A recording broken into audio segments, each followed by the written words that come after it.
భారతీయ జనతా పార్టీలో ఉన్నటువంటి లీడర్లలో బీజేపీ ఐడియాలజీతో సంబంధం లేకుండా బయట నుండి వచ్చి ఇప్పటికీ బీజేపీ ఐడియాలజీతో కాకుండా తమదైనటువంటి వ్యక్తిత్వ లేదా వ్యక్తిగతమైనటువంటి భావజాలంతోనే వెళ్ళగలిగేటటువంటి వన్ ఆఫ్ ద నాయకుడు ఆదినారాయణ రెడ్డి. ఆయన అంతకుముందు కాంగ్రెస్ ఎమ్మెల్యే, తర్వాత అప్పట్లో రాజశేఖర్ రెడ్డిని కూడా ఎదిరించేవాడు. ఆ తర్వాత వైసీపీలో చేరారు, వైసీపీ తరపున ఎంపీ అయ్యారు, జమ్మలమడుగు నుంచి ఎమ్మెల్యే అయ్యారు. ఆ తర్వాతన జగన్తో విభేదించి చంద్రబాబుతో జాయిన్ అయ్యి 23 మంది ఎమ్మెల్యేలో ఒకరు, మంత్రిగా కూడా చేశారు. అప్పుడు తెలుగుదేశం ఫస్ట్ టైం 2014-19 రాష్ట్ర విభజన తర్వాత జరిగినటువంటి ఫస్ట్ టైం గవర్నమెంట్. ఆయన తాజాగా తిరుపతిలో బీజేపీ కమల వికాస కార్యక్రమంలో సంచలన వ్యాఖ్యలు చేశారు. తిరుమల శ్రీవారికి అపచారం జరిగితే చూస్తూ ఊరుకోం అన్నటువంటి పాయింట్ ఒకటి, గత పాలనలో జీవో తెచ్చినటువంటి అంశాలు, ఇవన్నీ ఒక ఎత్తు అయితే ఇప్పుడు అసలు అంశాన్ని ప్రధానంగా ప్రస్తావన చేసుకొచ్చింది ఏంటంటే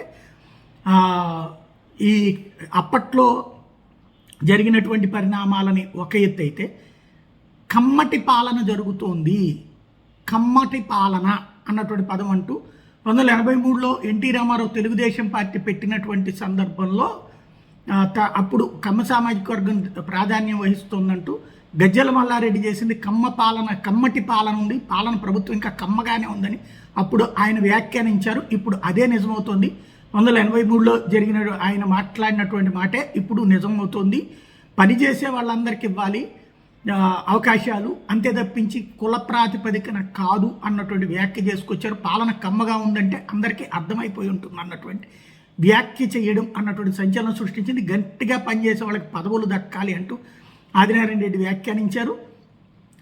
కమ్మతో పాటు అందరం ఉన్నాం అని గుర్తు చేయడం అన్నది మరొక సంచలనాత్మకమైనటువంటి అంశం.